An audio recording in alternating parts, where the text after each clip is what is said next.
Good morning, College Station.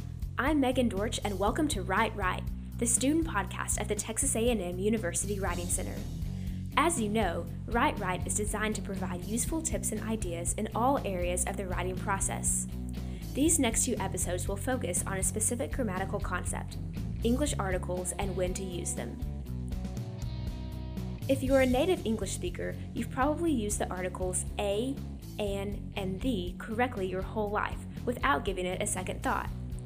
Their use comes naturally to you as part of your first language, so you never really needed to learn the rules behind them. But if you are an English as a second language, or ESL student, you probably know that articles can be one of the trickiest grammatical concepts to learn.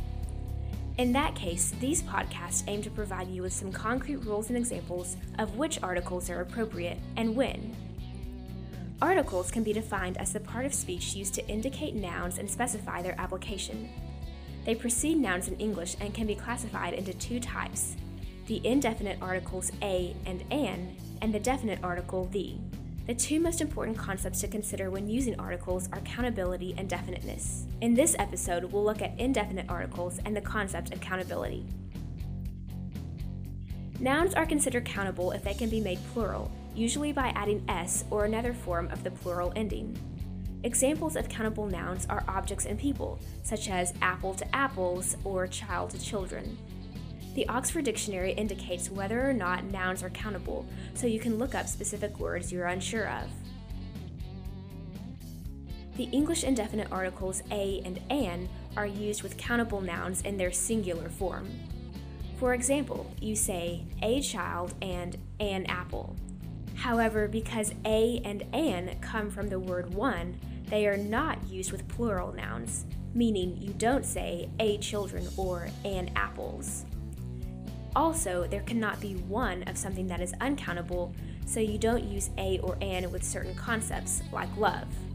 The difference between whether to use a or an lies in the pronunciation of the noun following it. If the pronunciation of the following noun begins with a consonant sound, use the article a. If the pronunciation begins with a vowel sound, use the article an. For example, you say a dog and a useful idea because of the sounds duh and yuh. Even though useful begins with the letter U, it's pronounced with the consonant y sound, which requires the article a.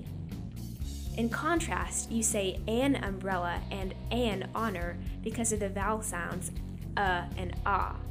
Even though honor begins with the letter H, its beginning sound is the vowel sound. For more resources, examples, and even quizzes on indefinite articles, please visit our website at writingcenter.tamu.edu. Also, stay tuned for our next Write Right episode, where we'll look at the definite article the. We'll see you next time!